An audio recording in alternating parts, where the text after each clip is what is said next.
We were in a madrasa in Nottingham, in Flintham, in Newark. This was in the 90s. We came to a building that was an old RAF building that had been deserted for 20 years. So we were now coming into this, and we were going to start using this as a madrasa. Now when we came there, one of our teachers, he said to us, he said, because we started off living in one corner, and we're going to slowly start using the rooms till the other side of the madrasa. Now this place had 120 rooms, yeah, and it had about 3 different halls, massive. We had an east wing, a west wing, a middle sort of part, and we were in the east wing, and we were just staying just in a few rooms. We were talking about literally about 7 or 8 rooms. And teachers said, they said, don't go to the west side, to the west side of the building. I'm telling you, you know, as young people, you dare yourselves, right? Yeah. So he said, come on, let's dare to go over there, right? So we were young, and we went into the west side in broad daylight, 12 o'clock. I'm telling you, it was spooky at 12 o'clock. Forget 12 in the night. We're walking, and we were holding our arms, and we were walking together, about a good 7 or 8 of us. As we were walking, we can hear doors banging, bang, bang, creaking, things opening. You know, we just run. We were saying, you know, our kalimas loudly, shahadas loudly, what about that loudly, Allahu la ilaha illa huwa al-hayyul qayyum, basically we're running, yeah? Now, you can imagine this place was really spooked up. And the teachers warned us, you know, don't go over there. Now what happened is one of these, there's this young kid, I'm not going to give you his name, he's probably grown up now, he's probably got kids now, right? So I don't want to embarrass him when you know, some of you might confront him. But he was from up north, and he was a kid, about 13 years old I'd say, from Bangladesh. He didn't know a word of English, forget anything else, right? He just knew Bengali, and he was the most quietest kid you can imagine. Just quiet, just sticks to himself, and that's it. And he's trying to become a hafiz of the Quran, and he only has done 1 juz. So one day what happens is that he sort of strays off, I don't know, he goes over to the other side, and he comes back. And no one sort of takes much notice of it, but he comes back, and the evening when we're all sitting together and we're sort of reading, I wasn't there in the hall at that time, but there were others who said it. But then I went over to the hall to verify this. So this is something that I have verified myself. What happened is that he came with his Quran up to his teacher. You can imagine a kid who's lallu pattu, who doesn't know a single thing, yeah? He comes with the Quran to his teacher, puts it right in front of him, and he says to him, he says, test me. And he doesn't say in English, he says it in Arabic. And as a kid, suddenly knows Arabic, right? So he says, test me. And his teacher looks at him and he thinks, is he having a laugh? And in those days, you know, the beats were a common thing, right? Thinking, shall I just make spaghetti out of him, you know, like, yeah? So this kid just says, no, test me, any way you want, yeah? So the teacher says, okay, the Quran's closed. He said, okay, read from the 15th juz. Subhanalladhi asra bi'abdi laylan min al-masjid al-haram ila al-masjid al-aqsa alladhi barakna hawla.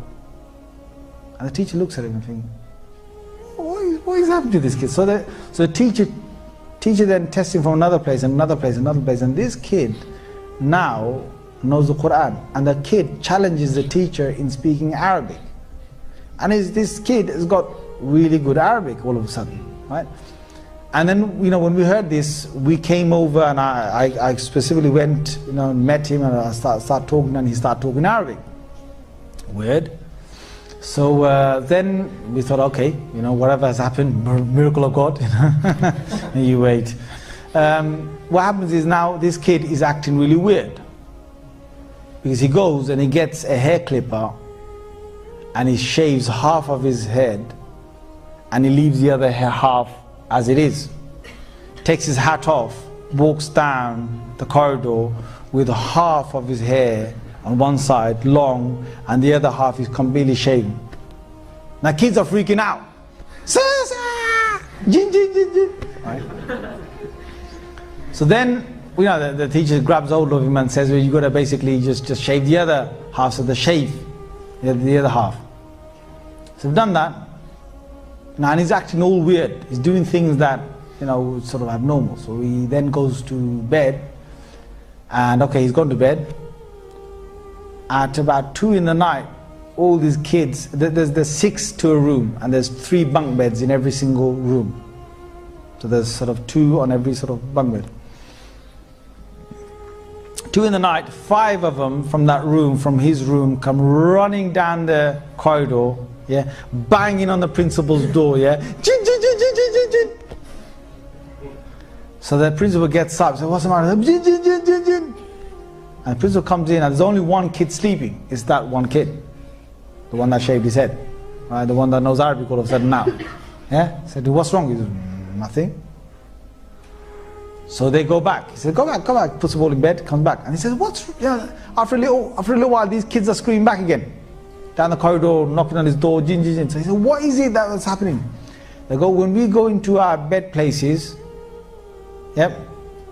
Imagine this guy's name is Imran. I'm just making up, I'm not saying his real name, yeah? Imagine his name is Imran or something. They said that we hear all across the wall something dragging its nails or whatever it is and saying,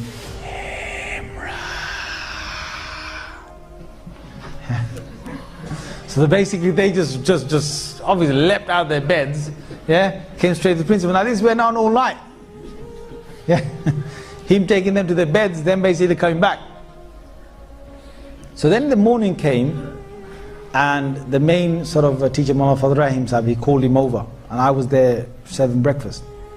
Now what's common is in exorcism is that you would recite something, and when you recite it, you're able to, when you recite something, some part of the Quran, then the jinn gets affected because they can't stand the Quran, and then they will actually leave, or they will beg to leave.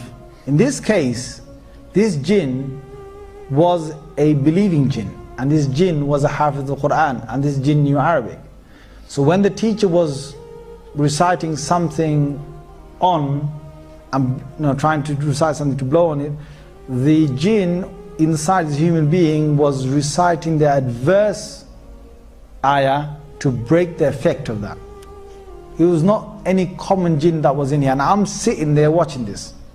So the shaykh is reciting, and this jinn is undoing whatever recitation he's doing.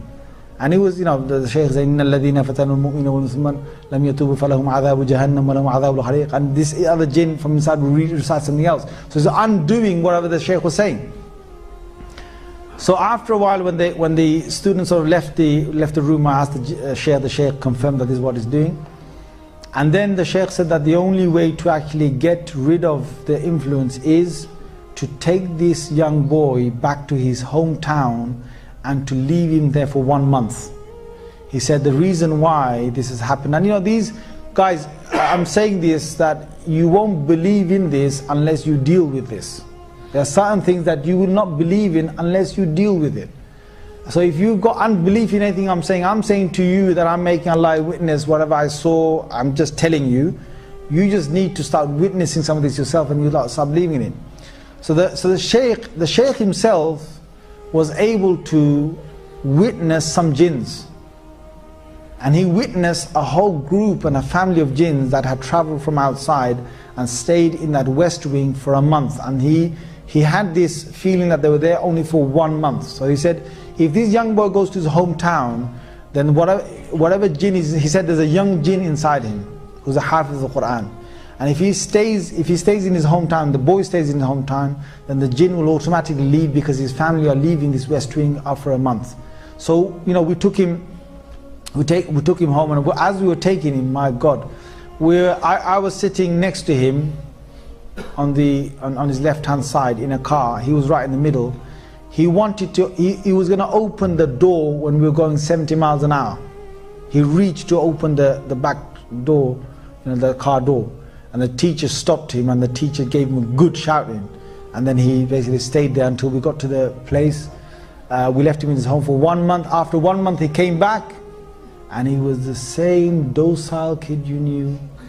Looked down while he walked, never knew a word of English or Arabic, and only knew 1 juz of the Quran. قل أوحي إلي أنه استمع نفر من الجن فقالوا إنا سمعنا قرآنا عجبا يهدي إلى الرشد فآمنا به ولن نشرك بربنا أحدا.